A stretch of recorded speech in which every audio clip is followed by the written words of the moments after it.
Continuamos en Televida con la presencia de Noelia Ritondale, cardióloga. ¿Qué tal, Noelia? ¿Qué tal? ¿Cómo Un estás? gusto, muy bien. Bueno, vamos a hablar de una patología que se caracteriza por la falta de aire, por el dolor en el pecho, que es el tromboembolismo de pulmón. Exactamente. Vamos a contarles a la gente de qué se trata, porque obviamente se debe confundir con otras patologías, ¿no? Es el gran simulador de muchas otras patologías. Generalmente el tromboembolismo del pulmón, para que la gente entienda, es un coágulo que está generalmente en las piernas, ¿sí? Y que viaja por el sistema venoso hasta las arterias del corazón, del pulmón, y eso genera una obstrucción que se manifiesta en el paciente por la falta de aire. Ajá. A veces muchos pacientes vienen a la consulta pensando que esta falta de aire sea por una cuestión coronaria o por una patología pulmonar, como por ejemplo una neumonía, Claro.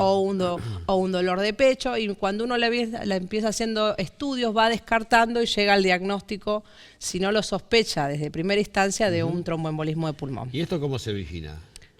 Generalmente por estados de hipercoagulabilidad que tiene la sangre. Ajá. Las causas más frecuentes en la mayoría de las personas dañosas son los terrenos varicosos, las varices importantes. Se ve muy frecuente en las cirugías de rodilla, de cadera, en las inmovilizaciones donde el paciente tiene que estar un largo tiempo postrado, inmovilizado. Si bien en muchas de ellas existen protocolos de anticoagulación post cirugía para evitar todos estos riesgos, es muy frecuente también de ver. Claro, es un coágulo que viaja. Que viaja, sí, él se desprende de alguna de las venas de Claro. de las piernas y generalmente viaja. Así como viaja al pulmón, puede viajar también a la cabeza y generar un ACV. Entonces, Claro. generalmente son situaciones donde uno tiene que descartar. Otra de las patologías que se puede ver, no tan ahora, pero antes era muy frecuente, las pacientes que tomaban anticonceptivos, más que nada por el nivel de estrógenos que manejaban los anticonceptivos a muchos años atrás. ¿Podía provocar esto? Podía provocar esto. También otros estados como los tumores, a veces la enfermedad, el tromboembolismo, puede ser la puerta de partida para que el paciente se estudie de la causa de lo que es los estados de hipercoagulabilidad y llegar a otro diagnóstico definitivo, digamos, de la causa de por qué se genera el trombo y por qué da esto. Y vos me decías que mucha gente que ha padecido COVID...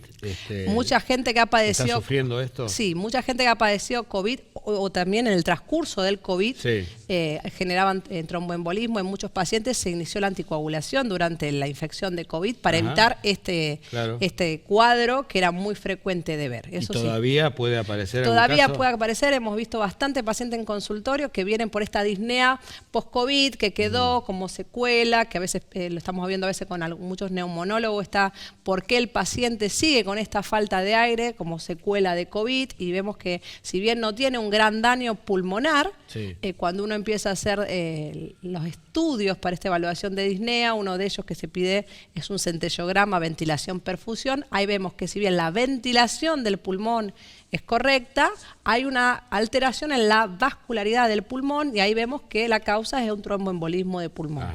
Y eso, el tratamiento sería la anticoagulación en el paciente, que sería lo que rompería ese coágulo, que un periodo promedio son 6 meses, dependiendo obviamente de la gravedad del paciente, y también va a depender qué anticoagulante utilizamos según las patologías de base que tenga el paciente. Ahora, ¿existe una propensión a generar estos coágulos?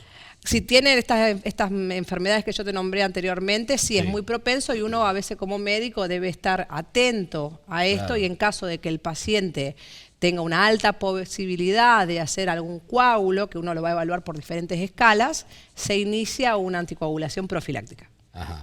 Claro, digo, por estos tiempos que vos me decías, 6 meses, a lo mejor en alguien que es propenso no alcanza y hay que estar permanentemente. Eso sería el tiempo de tratamiento, digamos. Cuando yo hago el diagnóstico de un paciente, que le hago el diagnóstico de tromboembolismo de pulmón, yo lo tengo que anticoagular mínimo 6 meses. Que vamos a ir siguiendo las repercusiones de este coágulo a nivel del pulmón y del corazón con diferentes estudios. O repetimos el centellograma o hacemos un ecocardiograma Doppler para ver si hay alguna alteración de la vasculatura que me esté afectando, además de la función del corazón, la función pulmonar. ¿Hay tiempos para tratar esto? O sea, ¿qué pasa si no se trata rápidamente?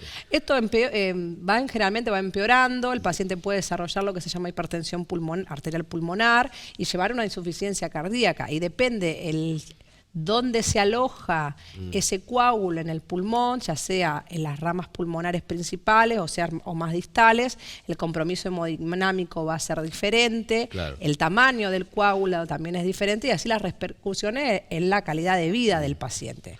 dependiendo de los síntomas que el paciente traiga. Sí, ¿sí? sí. Por eso no hay que hacer caso omiso a estos síntomas. Si No, tenemos- siempre consultar. A veces el paciente viene a la guardia y termina Claro. internado y termina en urea coronaria y con Claro. medicación en coronaria para destruir ese trombo. Sí, sí, O sí. a veces menor los síntomas, menor la gravedad del cuadro y el paciente puede ir a su casa con anticoagulante anticoagulante y un seguimiento Pero quiero decir clínico. eso, que si el síntoma es menor, no dejarnos estar. No dejarnos estar. A veces uno minimiza Claro, pensando que es claro. una secuela de COVID y generalmente Hay que tenemos consultar. otras cosas. Sí. Vamos a contarles a la gente dónde estás atendiendo. Yo estoy trabajando en el Sanatorio de la Mujer, en el Sanatorio Plaza y en mi consultorio particular en la calle Alsina 1725. Bueno, muchas gracias. No, por favor, a usted. Vamos a un corte y ya venimos con más.